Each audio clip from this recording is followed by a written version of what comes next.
Sama-sama nating sugpuin ang human trafficking dahil ang laban kontra human trafficking ay laban nating lahat.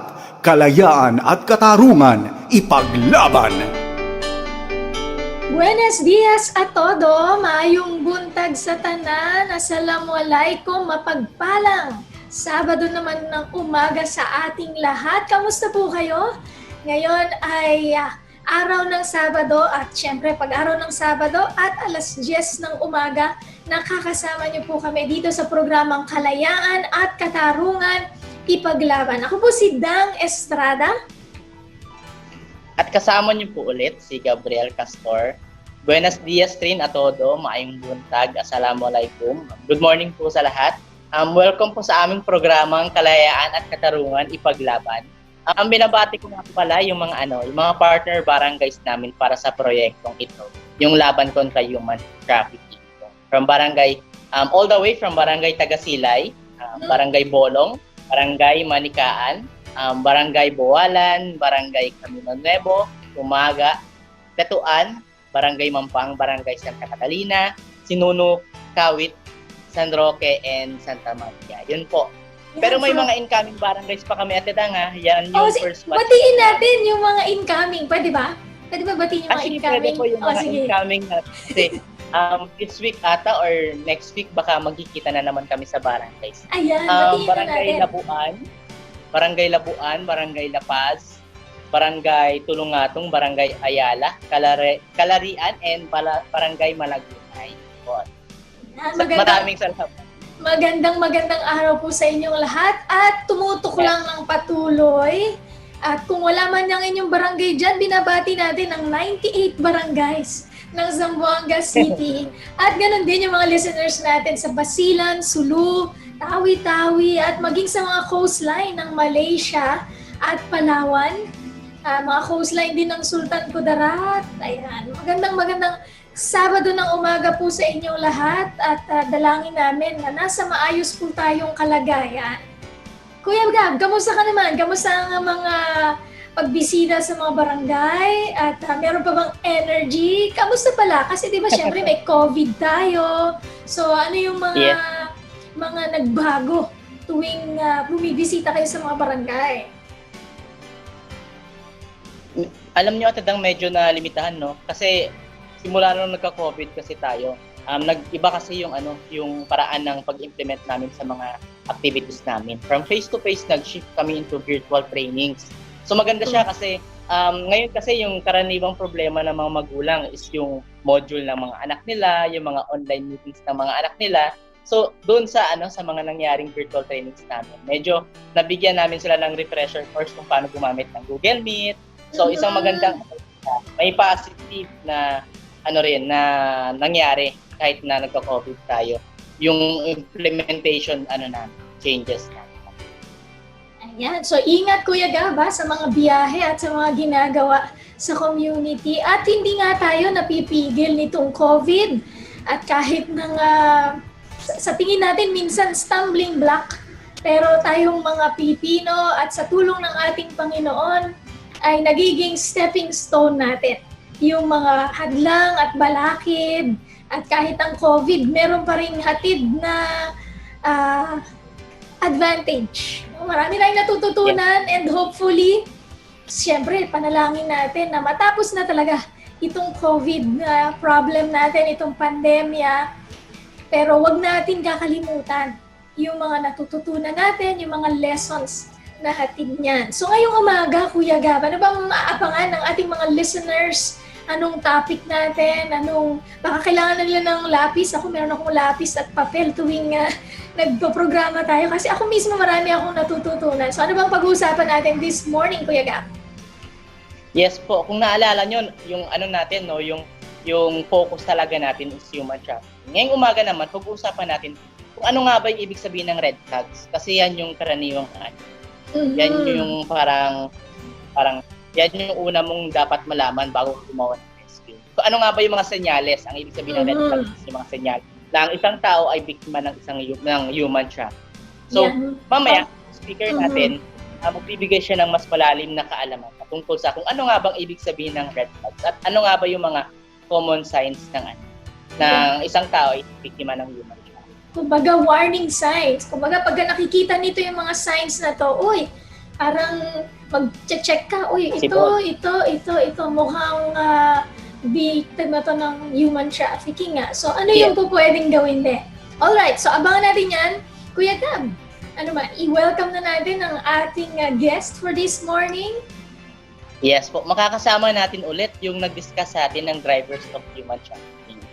Siya po yung isa sa mga consultant ng Katilingban pagdating sa usaping human trafficking. At the same time, siya po isang guro at director ng Philippine Human Security Institute ng Western Mindanao State University.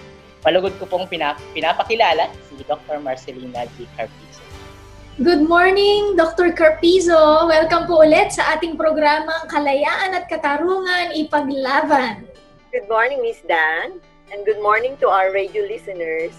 Yan, kamusta po kayo, ma'am? Kamusta po ang nakaraang isang linggo? Last week, magkasama tayo dito sa program at I'm sure madaming natutunan ng ating mga listeners. And ngayon pa, ay karagdagan po itong information and inspiration na patuloy nating labanan. Ang human trafficking. Kamusta po kayo, ma'am? Ito nga ang sinasabi ko, we're adjusting sa new normal. Pero itong bagong situation natin will not prevent us to continue with our advocacy and really protecting our community against human trafficking. Correct. At kanina nga, nasabi ni Gab na we are taking the advantage, no? Yung tinitake natin as advantage itong virtual trainings, itong mga new normal kasi hindi natin hahayaan na hahadlangan tayo ng circumstances sa ating advocacy. So Gab, simulan natin ang ating kwentuhan ngayong umaga. Yes po. At itang bago tayo mapunta sa usaping red flags, kadalasan kasi ginagawa natin sa mga guests natin is refresher lang sa mga sa mga listeners natin. Bigyan naman tayo ni Dr. Carpizo ng kanyang short definition sa kung ano nga ba yung human trafficking. Yes. Okay, sige. May batas tayo under RA 920A and the expanded law of 10364. Now I don't want to define it according to that because that's very long. May tatlong elements lang na dapat nating tandaan. The three elements for us to determine that case, that situation is an act of human trafficking or a case of human trafficking. One is the act. The act, what's the act? The act is there is recruitment of one person to another, okay, one person or more persons, and another act is there is a transport, okay, transferring of one person from one place to another, from one barangay to another barangay, or it could be from one city to another city, from one country to another country, using different modes of transportation. It can be air, water, land transportation, and that's the act. Okay, there is that recruitment. And the second element is the means. Okay, the means could be different way. The means could be you were offered a good job, a promising job, or maybe you were offered a scholarship, or maybe the recruiter used power, used his or her authority, like parents, for example, or there is what we call deception, just like what I said. Okay, I'll offer you a good job, and then a good salaries or a scholarship, free communication and everything, but finally you ended up. So these are the different means. Using of power, using of authority, forcing, there is force. Okay? Whether you like it or not, you come, you join, you come with me. So yun, these are the means. And the last one, when you talk about human trafficking, is the purpose. Now, human trafficking has different purposes. One could be for sexual exploitation. Another is for forced labor, debt bondage, slavery, that's the same, debt bondage, and then for armed groups, and then for the removal and sale of vital organs. So these are the different purposes. So that's iba kasing illegal recruitment. Illegal recruitment, you are recruited there and then afterwards, the relationship ends there. Okay?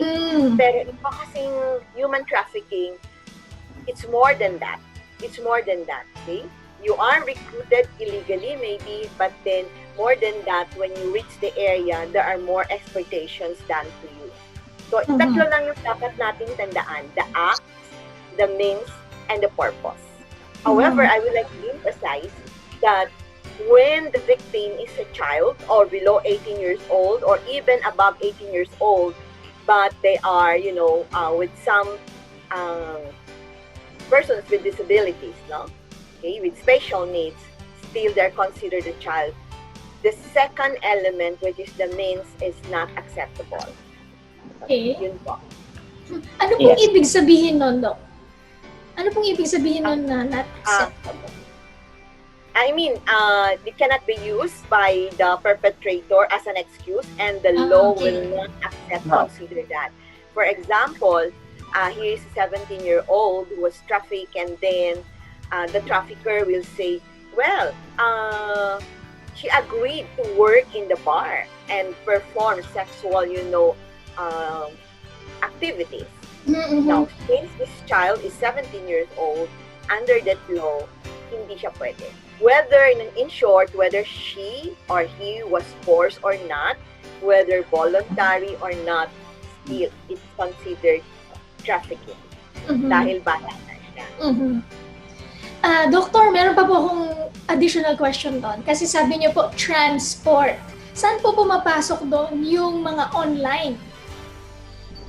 Well, dito kasi siya, we have another, it's still online sexual exploitation. Of course, basically, sa means na yan siya, no? The means. There's the act. Here, of course, here, dito sa online sexual exploitation, we don't transport, we don't transfer. No. It can be there is transfer. Transfer may be from one barangay to another barangay. If the child was recruited maybe from that neighbor, dinala dito to perform, we can consider that there's a transfer, a transport. But basically, sa online sexual exploitation, doon lang sa bahay, no? I mean, not necessarily they were recruited by other people, not necessarily they were recruited by a stranger, but mismo yung nanay o tatay ang nagbibenta, so there is no transfer. It's being done, performed inside their home or inside their house. But still, as I mentioned before, the trafficking now has two phases. One is the traditional one. Ito din sinasabi, face-to-face, you have to transport physically the person so that they will be abused. But now, ang ginagawa with the new normal and with our advanced technology, ang nangyayari is, virtual. There's a virtual, exploitation. So, virtual transfer, well, I don't sometimes consider that a virtual transfer, but the act is being performed virtually. At meron pa rin abuse na nangyayari. Kailangan po ba kasama yung tatlo palagi? Or kahit isa or dalawa lang? Ano na yun? Kapag bata siya, yung dalawa lang, the acts and the purpose. But for adult, the three must be present. The acts, the means, and the purpose. Okay. Yan Ayan. po.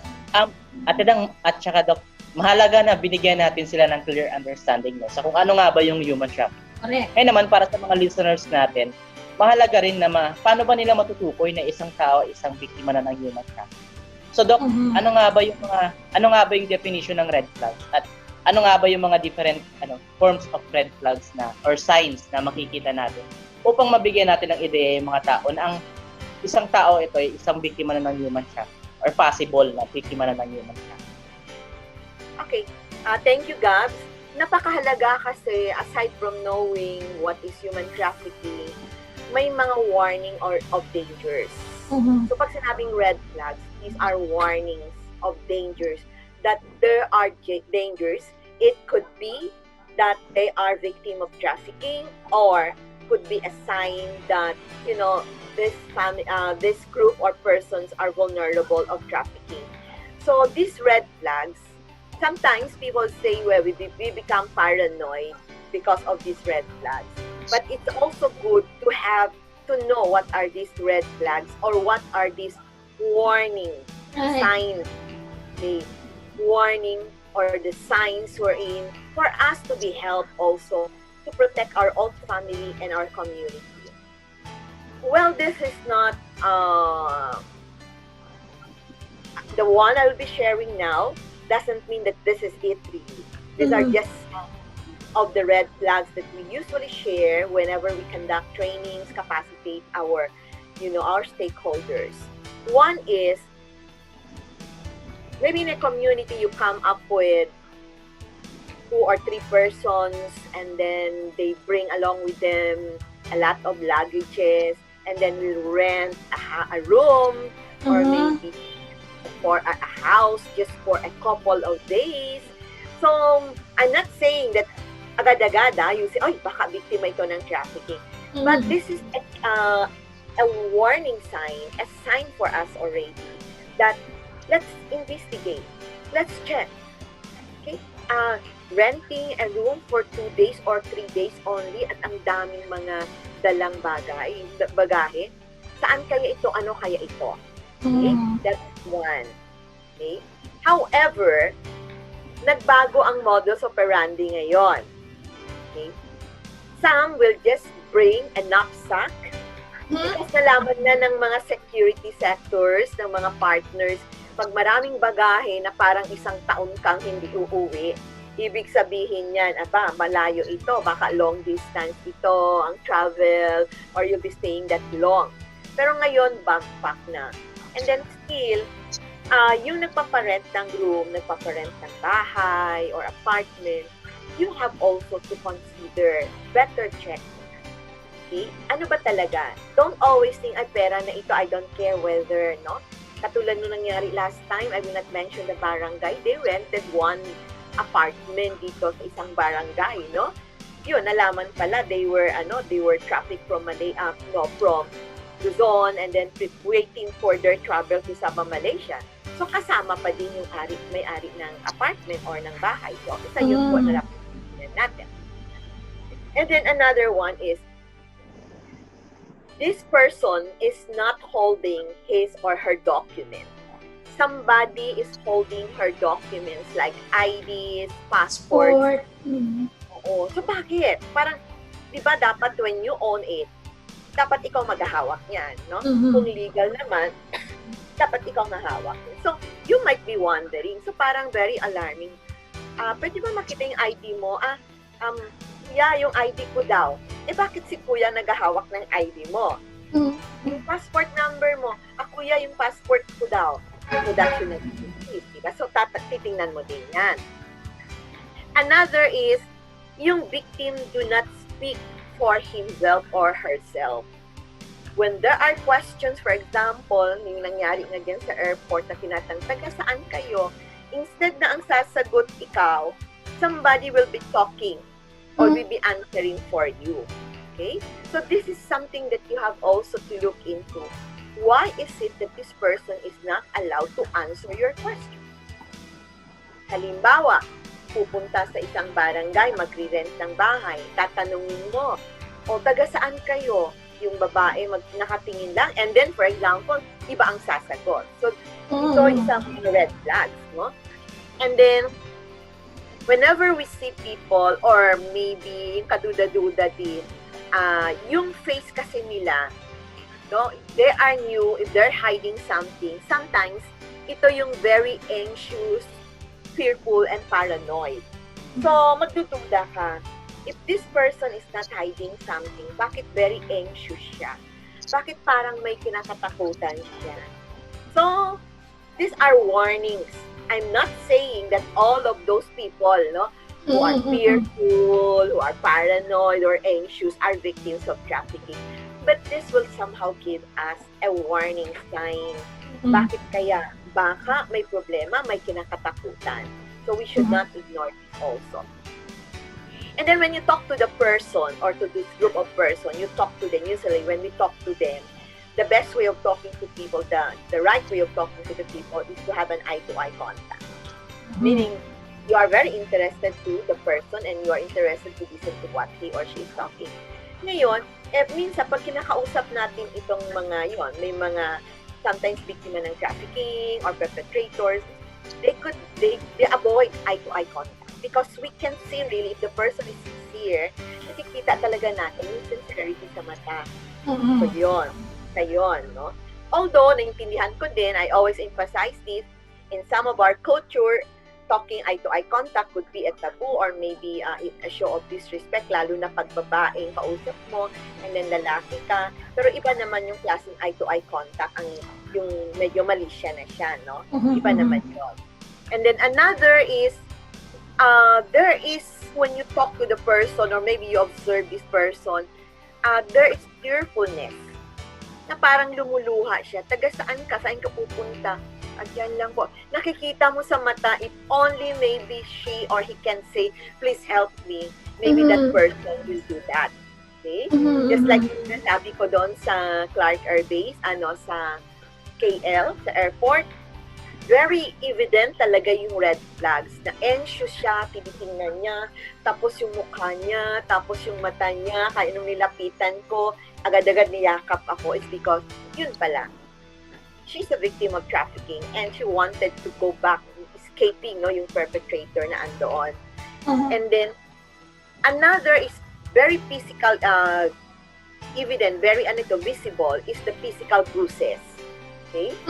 Halimbawa. So, pwede naman, well, baka sasabihin ng mga, natin, radio listeners or the one watching na, ma'am, baka sabihin nakikialam ka. You know naman kung, let's say, away yun ng neighbors or ng family.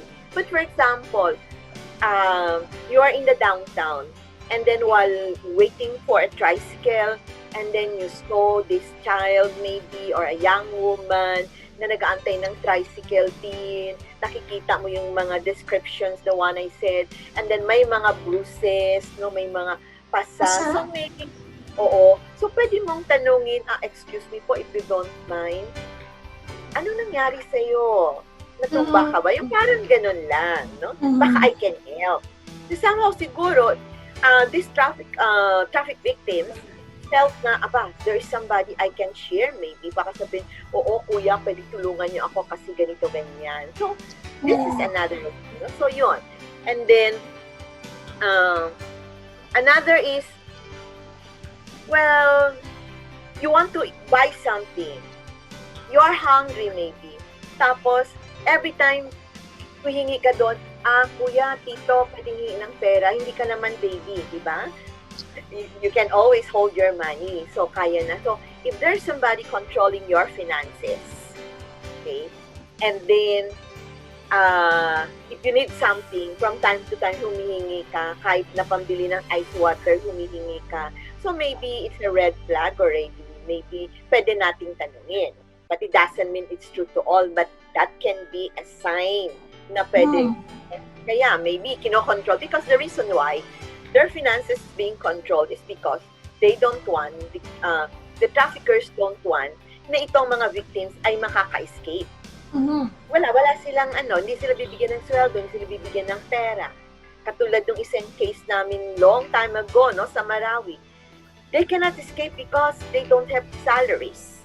Okay? They were trafficked for forced labor for almost years, 2 or 3 years. They have been working, and then walang sweldo. So, hindi sila makaka-escape kasi paano ka pupunta sa bus terminal? Hindi mo naman matatakbo yun. Mahahabol ka, wala nang pamasahe. So, you know what? This prevented them from escaping. So, that time, I could still remember what we did really is we sent money, Katilingban sent money to a person not from that place, somewhere in Iligan, para makatulong lang talaga. And then, yun. And that money was used, for the 3 or 4 girls who are from Zamboanga del Norte. They make use of that to run away from the house. So, nakarating doon sa bus terminal, tapos dun sa bus terminal, nag-antay na yung social worker, etc. So, control of finances also can be a reason. Because natatakot ka, aalis ka, wala kang pera, hindi mo kilala, hindi mo alam ang bahay, wala magbibigay sa'yo ng tulong. So, yon. And then another thing is, when you ask them questions, katulad yung sa airport, the one I shared, taga saan kayo? Yon, hindi ba sagot-sagot kung saan sa Zamboanga? At sinabi, ito sa Zamboanga, where sa Zamboanga, hindi masagot. Kaya yung task force, nagduda na because it's a red flag. If you are from Zamboanga, definitely you know where to go, what barangay. So, medyo may tinatago siya.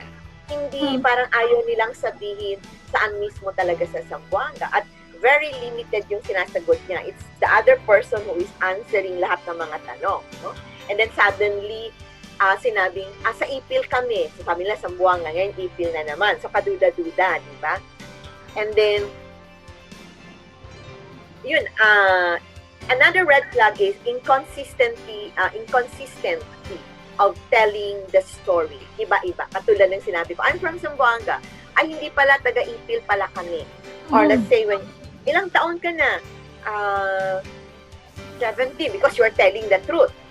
Ay, hindi pa pala, 25 pala ako. Because you recall na yun palang dapat mo. So, very inconsistent ang story. Meaning, may tinatago. There is secrecy there. And maybe it's good to know what is this malay natin, no? Biktima ito ng trafficking. And then for those victims who are studying, of course, they have regular attendance. Except now, of course, online tayo, no? So, ang nangyayari dito is pagka nagkakaroon ng poor attendance, well, the teacher or the counselors must also verify from the parents where are they, malay natin, baka wala na yung bata doon, na-recruit na, no? And then another thing is, well, very obvious is itong red flags natin when they perform in front of computer for an urgent, spatially sexual acts. This is a very red flags, no? Na agad-agad yan, no? Klarong-klaro yan siya. Okay. And then, there are working children na nakikita natin na in terms of physical health, okay, there are malnourished, and then makikita yung poor hygiene, tardiness. Makikita mo what's wrong with this child working. So, pwede nating sabihin ito ay biktima ng trafficking dahil inaabuso siya. Kasi bakit napakapayat? Kasi may mga bata naman nagtatrabaho, healthy naman sila at malinis. And then another thing is, well, just like some of our cases, they exhibit some, symptoms of illegal drugs. So yun, because they can perform online if they are high on drugs. And then they have difficulty, I mentioned this already, in mentioning their age, the place of residence, destination, so yun. And then, yung number of hours they are working. And then, unpaid wages, I mentioned this already. And then,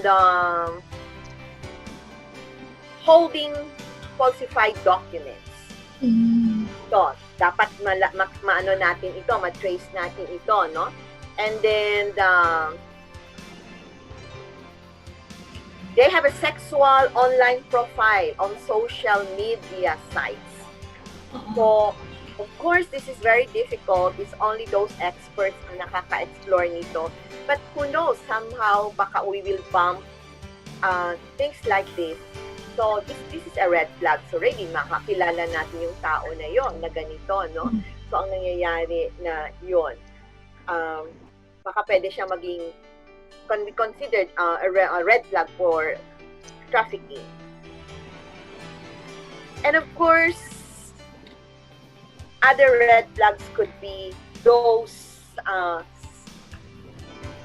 communities or traffic victims or potential traffic victims who are, who are so open to the public, who are open of what really happened to them. I cannot just relate, I'm not so sure, but I would like to mention this at the issue yesterday of that was tackled by Mr. Tulfo on the blogger. I don't know if you heard about that.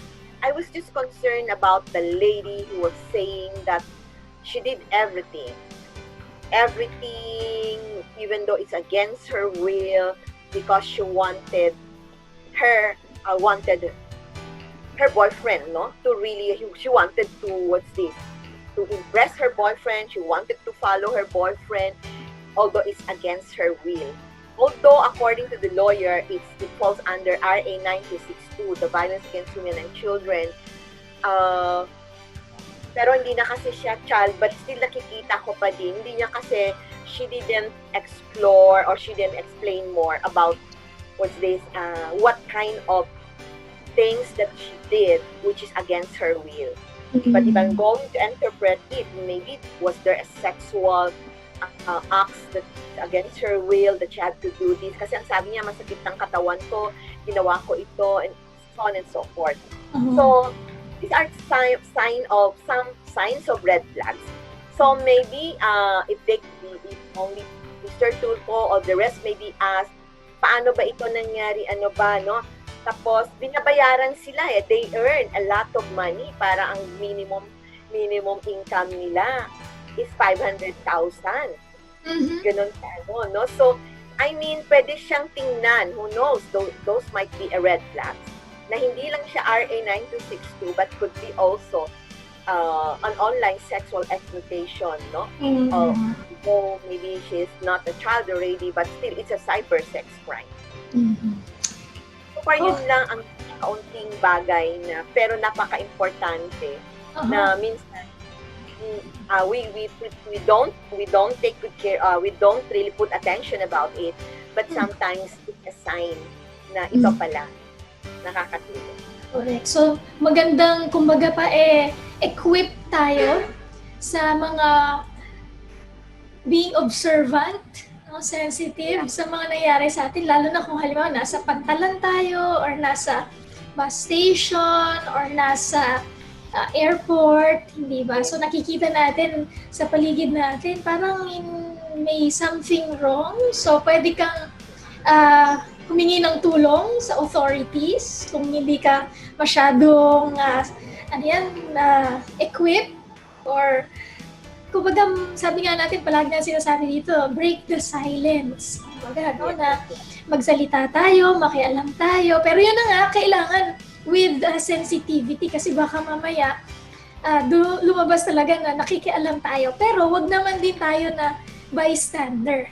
Huwag tayo yung hindi na ayoko makialam dyan, baka madamay pa ako, hindi ba? So yun, sometimes may mga ganong fear tayo, hindi ba?